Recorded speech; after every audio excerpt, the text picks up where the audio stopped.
Hi guys, my name is Chloe, welcome back to my channel, and today I'm going to be talking about all of the witchy books that I own. So recently Pris from Pris Peruses announced her Wacky Witches readathon, which is happening in October. It's a week-long readathon. I think it's the 10th to the 16th. I will correct myself if I'm wrong.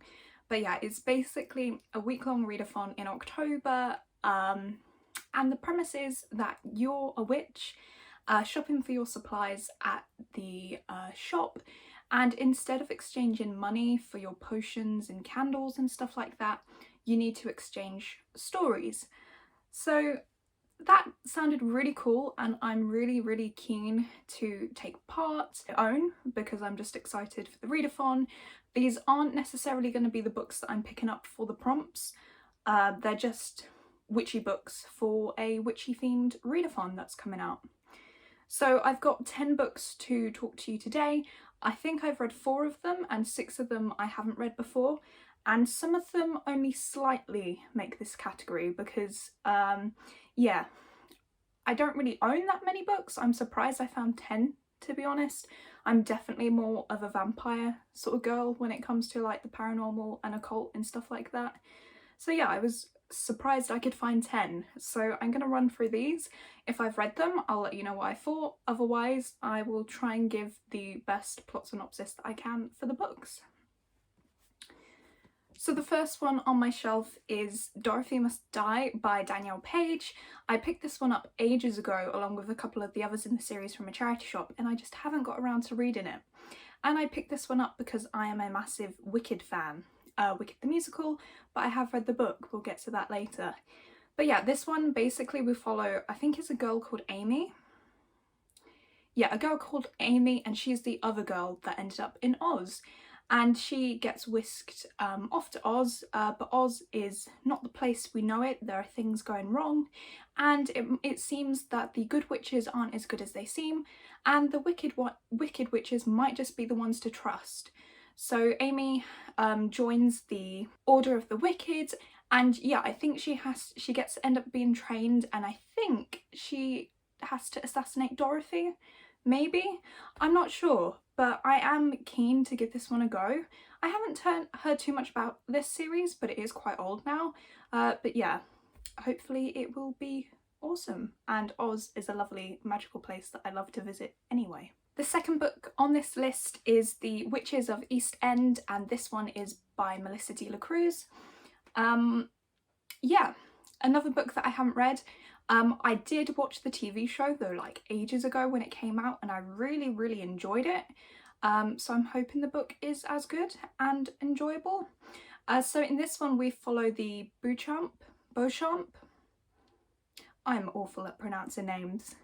The Beauchamp women, gonna go with that. So we follow Joanna and her 2 daughters Ingrid and Freya, and they are witches and they are forbidden to use their powers in the town. For some reason they have to stay secret, but one day Freya falls in love with this guy, and there's going to be this big massive wedding, and they're going to be bringing in another family. So yeah, they have to try and keep their powers secret. But then things start going wrong in the town, and a girl goes missing. There might be some dark forces coming into play, and that might just be the push that they need to start using their powers again to defeat this evil. So yeah, it sounds really good, and it's quite short. I actually don't know if this is a book series or not. If it's a standalone, great, but from what I remember, the show was quite long. So they might have just used like some original material and stuff, because yeah, this isn't long at all, but I should get to it because I've owned it for so long now. Book 3 on this list is Part of Your World, and this one is by Liz Braswell. This is part of the Disney Twisted Tales series, I think it's called, where basically the Disney movies that you know and love are twisted in a way, and that changes how the story plays out. I've chose this one. A few of them have like witches in and stuff, but Ursula is the sea witch and she's my favourite Disney villain, so I had to include this one in the video. Still haven't read it. I haven't read any of the Twisted Tales that I own. I should do that. But yeah, this one basically it's set 5 years after the events of The Little Mermaid, but there is a twist. Ariel didn't defeat Ursula, and so she's now ruling her kingdom Atlantia under the sea without her voice still, whilst Ursula is ruling Eric's kingdom on the land above.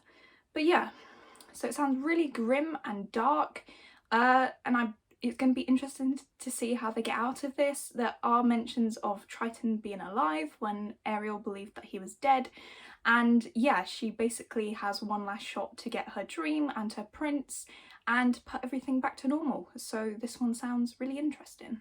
The next book on this list is A Witch in Time by Constance Sayers. I think that's how you say it. This one I got a while ago actually. I think I got it for like £2 on Amazon for brand new paperback, so that's mainly why I picked it up. And I'm not quite sure how much witches come into the story, but it is in the title and there are mentions of a witch, so I'm including it.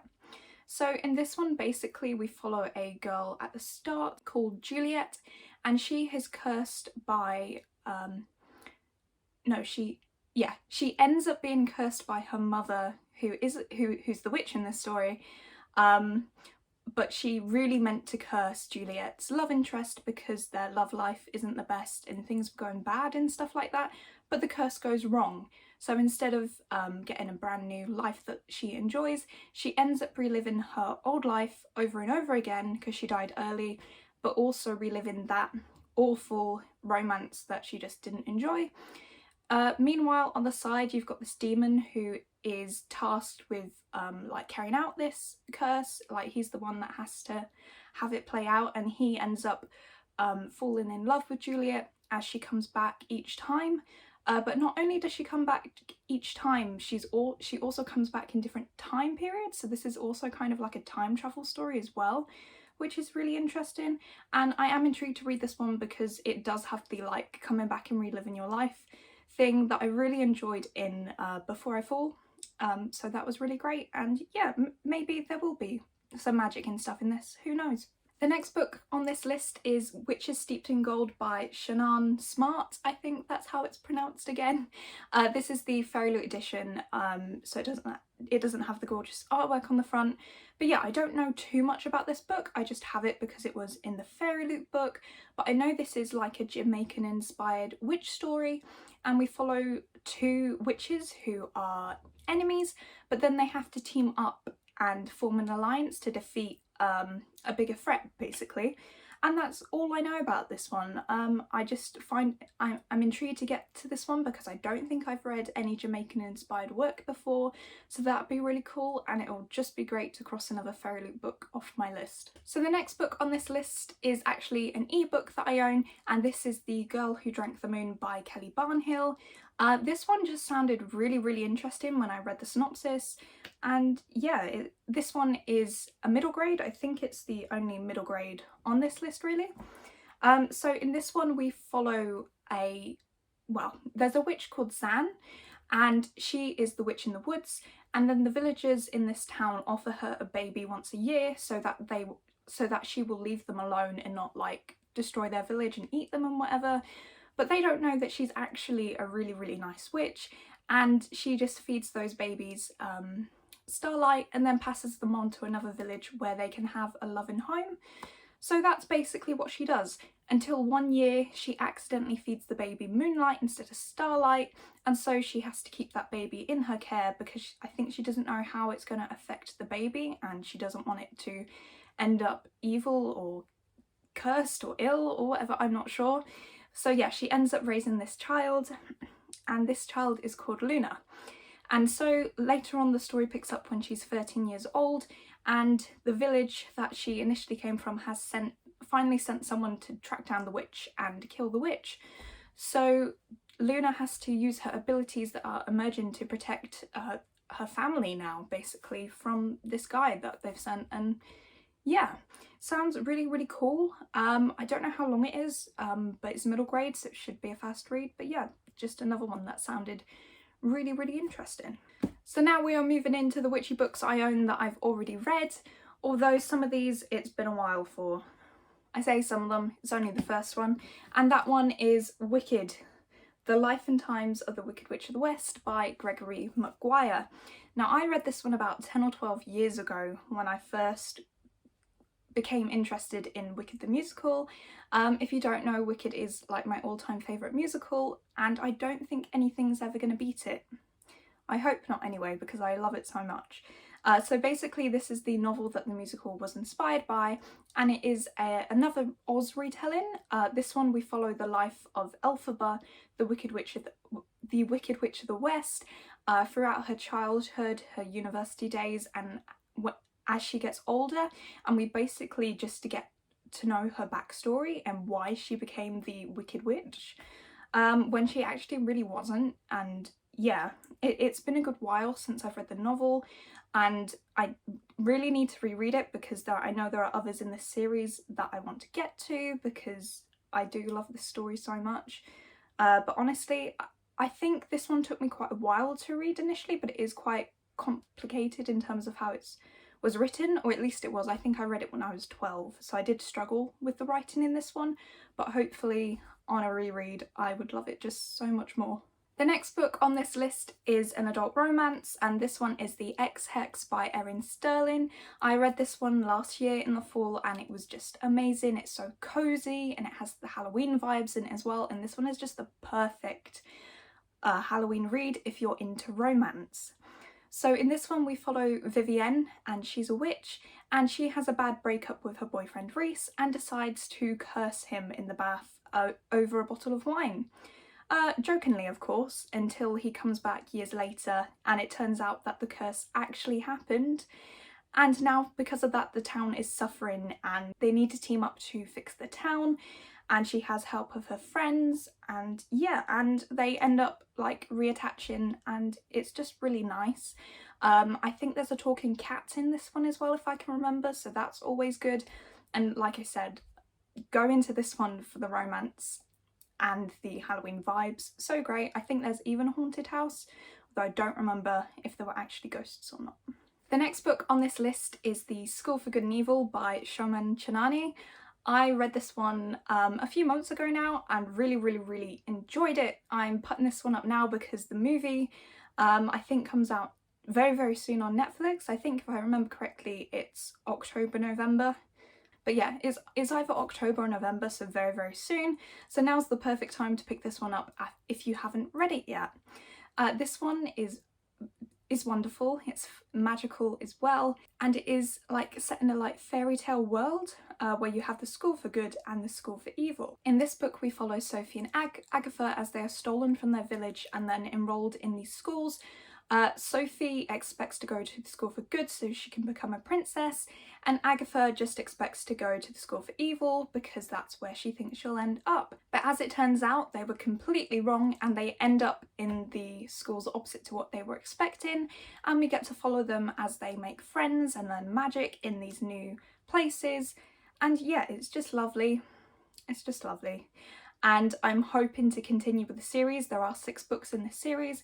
I'm hoping to pick up book 3 in October, possibly. It is a chunky one. I mean, this is chunky. This is like 500 pages, but it is written on the younger side. I don't think it's quite middle grade. I would still class this one as young adult because it is quite dark in places. It has those darker themes from like the original Grimm fairy tales and stuff, of like kids turning into like beanstalks and gargoyles and stuff. In places it does get quite dark, but I definitely say this is like younger YA. But yeah, it's lovely, and pick it up before the film comes out.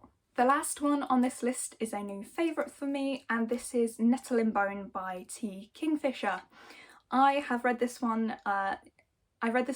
this month, and I just fell in love with this one. This one is my like middle grade for adults book.